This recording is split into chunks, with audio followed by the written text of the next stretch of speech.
Hello, my name is Corey, and I'm going to be reading tonight's WinTV story. Now, this story is about a postman named Pat, and all of his adventures that happens during his rounds. So this book is called The Mystery Thief.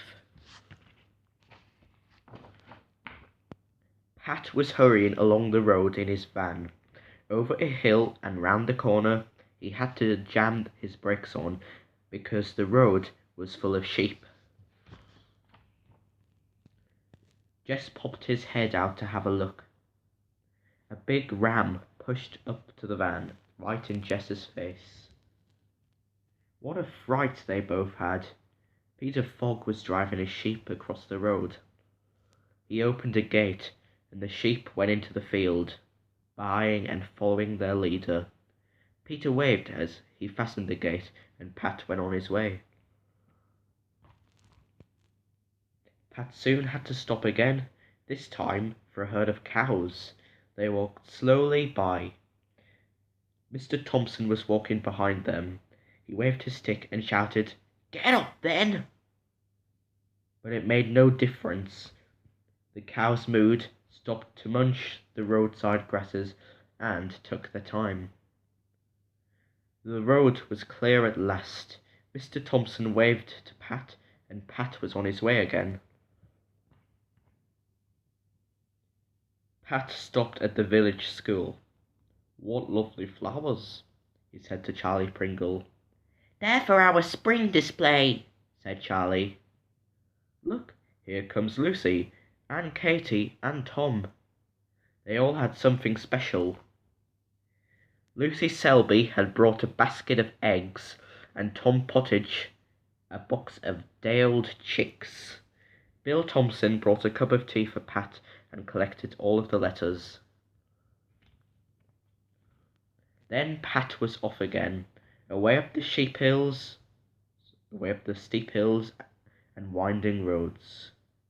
In and out of the farmyards he went, delivering cards and letters and parcels. There was a packet of medicines for Mr. Forsyth, the vet, and a letter about the football pools for George Lancaster. "I wonder if he's won," said Pat, but George was out on the fields, so he couldn't ask him. It was almost dinner time, and Pat was near Thompson Ground. "What a nice place for a picnic," he said, so he parked his van and locked the door. They found a sunny place to sit in the field. Some of Mrs. Thompson's hens were scratching about along with the hedges. Pat could see the Thompsons' farm on the hillside just below where he was sitting. He thought he could almost peep down the chimney and see Mrs. Thompson putting the kettle on the fire. Jess was thinking about Pat's sandwich box and hoping there was a tin of sardines in it. Pat put the box on the grass, with the keys neatly beside it. Jess was in luck. There was a whole tin of sardines to share with Pat, as well as sandwiches, an apple, a yogurt, and a big slice of cherry cake. It was so warm in the sun that both Pat and Jess began to feel sleepy. They closed their eyes. Mrs. Thompson's hens were not a bit sleepy. They had spotted Pat's food too.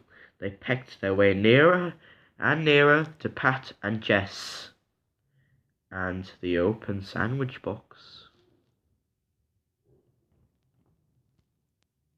A noise wakened Pat. Two hens were running away with sandwiches in their beaks, and a third was pecking at the yogurt.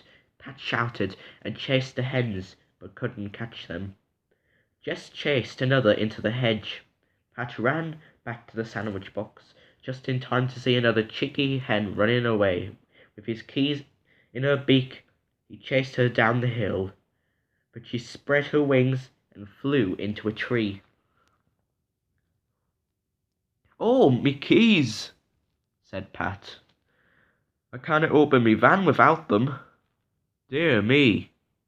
It's a long time since I climbed up a tree, but I better try. Jess glared up at the hen. He could easily climb, but he knew that he couldn't get down again. The cheeky hen sat on a high branch, with the keys in her beak, looking down at Pat and Jess. Pat began to climb nearer and nearer to the hen.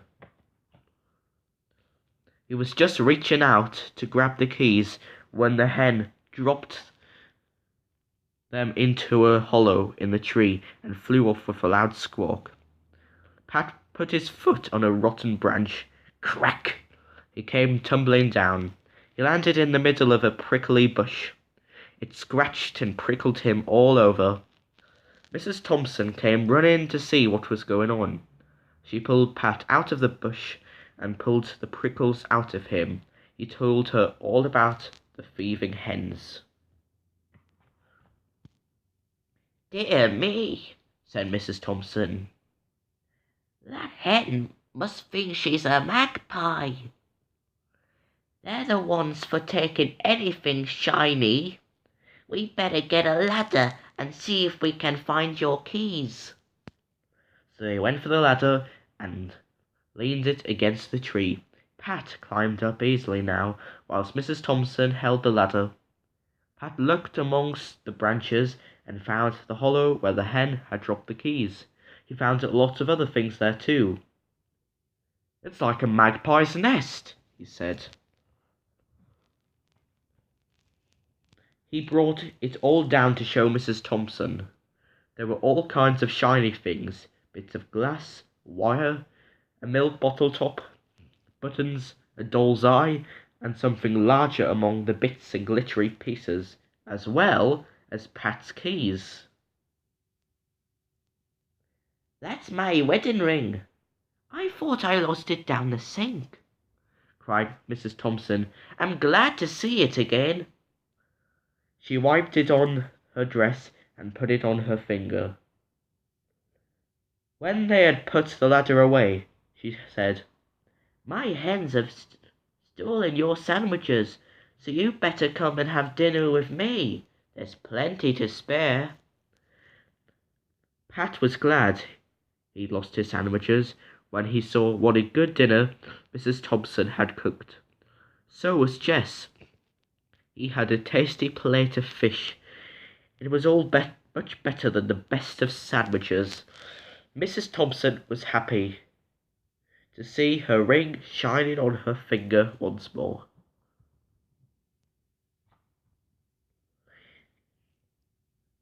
It was time to be on the way, and Pat said goodbye and thank you to Mrs. Thompson as they drove along. Pat's pocket jingled with all of the shiny things he had found in the tree. "Just fancy," he said, "a magpie hen. Who ever heard of such a thing?" Jess wondered what a magpie cat would collect. They saw the mobile shop and Pat stopped to have a chat with Sam. He told him the story of the magpie hen. "I wonder if that's where my tie pin went," said Sam. Pat showed him the hen's collection. There was no tie pins among the glittery bits. Pat went on his way. He had some letters for Miss Hubbard and told her about the magpie hen. "Well," she said, "I lost a silver earring last month, and a hat pin. I wonder if they're up a tree somewhere. That hat could have had another hoard in another tree. I must go and see Mrs. Thompson and have a good look." Along by Garner Bridge, Pat met George Lancaster and stopped to tell him about the thieving hen. George couldn't think of anything he'd lost, but thought he'd make a good story. "You might have won something," said Pat. "There's a letter for you about the pearls." "Is there? I'll be off then," said George. On the way home, Pat saw some real magpies and wondered if they had taught Mrs. Thompson's hens how to steal. As for Jess, he was asleep. Now that book was called Postman Pat and the Mystery Thief. It's time for you to go to bed now, but don't worry, I'll be back soon for another WinTV story. Bye.